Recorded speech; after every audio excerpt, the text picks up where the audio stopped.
안녕하세요. 이상큐브입니다. 인도 육군이 발행한 경전차 RFI 회신 시한이 다가온 가운데 현재 언론은 러시아의 대전차 자주포인 스프루트 S기에 인도 육군이 주목하고 있다고 보도했습니다.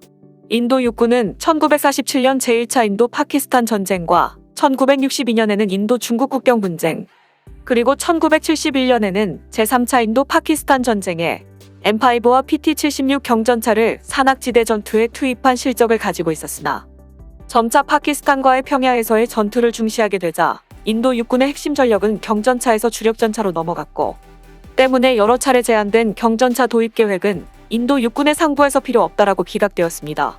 그러나 지난해 발생한 중국군과의 군사적 긴장은 인도 육군에게 고도가 높은 산악지대에서 경전차의 필요성을 일깨워주었습니다.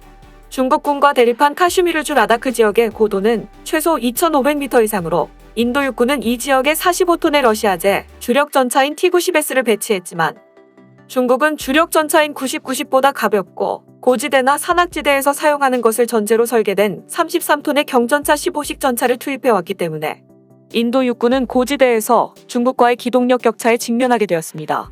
때문에 인도는 중국의 15식 전차에 대응할 수 있는 경전차 도입이 시급한 문제로 떠올랐습니다. 인도는 러시아에서 125mm 대전차 자주포인 ES-25 스프루트 SD를 수입하는 방안과 인도 내에서 한국과 공동 생산 중인 K9 자주포의 차체를 활용해 경전차를 새로 개발하는 방안 등이 나왔지만 결국 인도 육군은 경전차 도입 계획에 대한 RFI를 발표해 해외에서 경전차를 도입할 계획임을 분명히 밝혔습니다. 인도 육군이 발행한 RFI에 따르면 도입 대상 경전차의 중량은 25톤 미만으로 최대 350대를 조달한다라고 되어 있고, 제안서 마감 기간은 6월 18일로 정해져 있어서 이 정도의 규모는 기존 플랫폼을 활용한 경전차 플랜이 아니면 대응이 불가능할 수도 있습니다. 그래서 떠오른 것이 한국의 하나디펜스가 개발한 K21105 경전차입니다.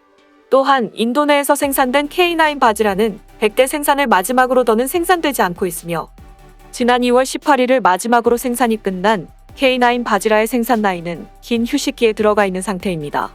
따라서 인도의 언론들은 K9 바지라를 생산한 제조 라인은 인도의 전차 기술 발전을 위해 계속 가동되어야만 하며, 그 유력한 대상이 고지대에서 활약할 수 있는 경전차를 생산하여 K9 바지라의 생산 라인을 대체하고 유지한다는 것입니다. 당초의 인도 언론들은 아준 전차를 개발하는 과정에서 인도 국방과학연구소가 축적한 전차 개발에 대한 전문 지식과 K9 자주포를 생산하며 쌓은 노하우와 생산 기술을 구축하고 있는 L&T와 같은 회사의 방위 제조 능력을 결합하면 짧은 기간 안에 K9 차체의 CMI사가 개발한 C3105를 탑재하면 경전차 개발이 충분히 가능하다고 보도하고 있습니다. 하지만 다른 참여국이나 업체는 확인되지 않고 있지만 인도 육군은 러시아의 대전차 자주포 ES-25 스프루트 SD에 다시 주목하고 있다고 현지 언론은 전했습니다. 러시아의 대전차 자주포인 스프루트 SD는 125mm 주포를 장착한 세계 유일의 경상륙 전투 차량입니다. 다른 유사한 제품으로는 중국의 15식 경전차와 터키와 인도네시아가 공동 개발한 카플란 MT 중형 전차가 있지만, 이 두 전차에는 스프루트 SD에 장착된 125mm 주포와 달리 105mm 주포가 장착되어 있습니다. 또한 스프루트 SD는 유도 미사일을 발사할 수 있으며 125mm 주포와 7.62mm 원격 제어 기관총이 탑재되어 강력한 무장 능력을 자랑하며, 여기에 스프루트 SD의 유도 미사일은 폭발 반응 장갑을 두른 적 전차와 5km의 범위 내에서 교전할 수 있습니다. 스프루트는 또한 급유 없이 500km의 거리를 이동할 수 있으며 낙하산을 타고 착륙할 수 있는 것 외에도 군용 수송기로 운송이 가능합니다. 하지만 장갑이 알루미늄 합금으로 만들어져 기관총에도 뚫릴 정도로 약하다는 점과 사격 정확도가 크게 떨어지는 점 등이 큰 단점으로 꼽히고 있으며, 러시아군이 도입한 수량이 수십 대에 불과하다는 점도 신뢰도를 떨어뜨리고 있습니다. 이처럼 인도가 스프루트 SD에 관심을 보이자 러시아도 인도의 관심에 대응해 러시아는 올 여름에 실시되는 스프루트 SD 최종 테스트에 인도 육군 관계자의 참가를 허가한 것으로 알려졌습니다. 인도의 더 프린트지는 소식통의 말을 인용해 스프루트는 무게 측면에서 진정한 경전차입니다. 중국과 터키 전차는 더 무겁습니다. 스프루트는 경쟁 기종보다 기동성 면에서 우위를 제공해 줄 것입니다. 따라서 러시아의 스프루트 SD 테스트는 인도의 환경에 부합하는지 여부를 보여줄 것입니다라고 소식통은 더 프린트지에 말했습니다.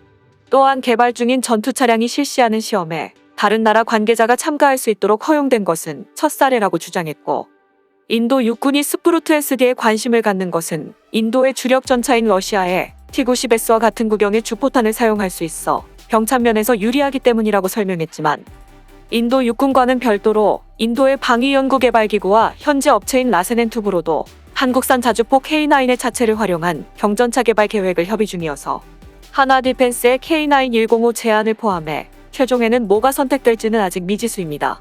인도의 더 프린트지에 따르면 인도의 방위연구개발기구와 인도의 전차 개발업체인 라세넨투브로는 한국의 K9 자주포의 자체를 활용한 경전차 개발 계획을 협의 중이며, 인도의 방위연구개발기구와 현재 업체인 라세넨투브로는 무거운 K9의 155mm 주포를 105mm 또는 120mm 주포로 교체하여 탱크의 무게를 줄이려 한다고 전하며, 여기에 전차의 포탑 설계를 변경하면 전체 무게는 현재의 47톤에서 크게 감소할 것이며, 더 많은 중량 감소 기술과 재료를 사용한다면 K9 자주포의 무게를 최소 10톤 더 가볍게 만들 것으로 예상된다고 전했습니다.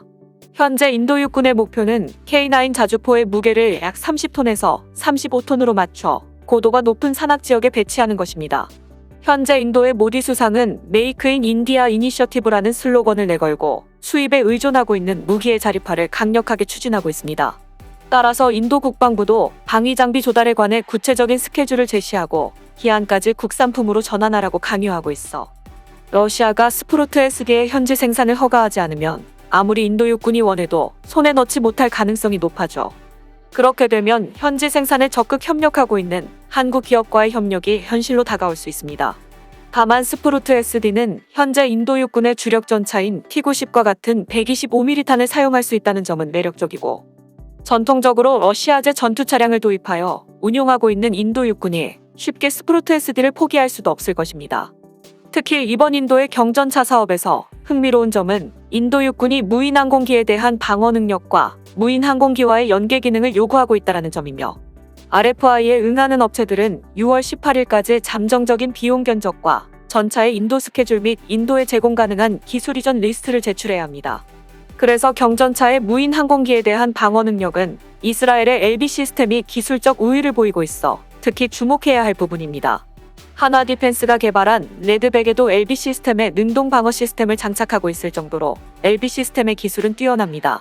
특히 필리핀의 경전차 사업에서도 K-21-105가 유력한 후보로 보였지만 막판에 이스라엘 LB 시스템이 뛰어들어 결국에는 LB 시스템의 사브라가 선정되었습니다. 한편 하나디펜스는 인도의 경전차 도입 사업에 참여한다고 공식적으로 발표하지는 않았지만, 인도 육군이 RFI를 발표하자마자 K-21-105의 프로모션 동영상을 올린 것을 보면 하나디펜스가 인도의 경전차 사업에 관심을 가지고 있다는 것을 알 수 있습니다. 앞으로 6월 18일에 기한이 되면 한국이나 러시아 이외의 도전자도 등장할지도 모르지만 차량 중량을 25톤 미만으로 제한하고 있기 때문에 이 조건에 대응할 수 있는 경전차는 전 세계를 찾아봐도 그리 많지 않을 것입니다. 또한 앞서 말했듯 인도는 방위 장비의 국내 생산을 원칙으로 하며 인도가 현지에서 생산할 수 있는 108가지 목록을 얼마 전에 만들었습니다. 이 108가지 목록에 포함된 방위 장비는 수입이 금지되며 인도 내에서 생산돼야 합니다. 이 목록에는 전차도 포함되어 있어 인도 육군이 원하는 전차가 있더라도 해당 국가나 기업이 인도 현지 생산을 원하지 않으면 인도는 전차를 도입할 수 없습니다.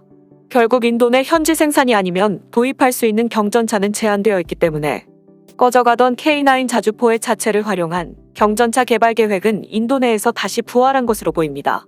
여기에 러시아나 이스라엘은 다른 나라에 라이센스를 주고 현지에서 전차를 생산한 적이 없기 때문에 인도 내에서 현지 생산 경험이 있는 한국이 유리하다고 보여집니다. 이상 마치겠습니다. 시청해주셔서 고맙습니다. 이상큐브였습니다.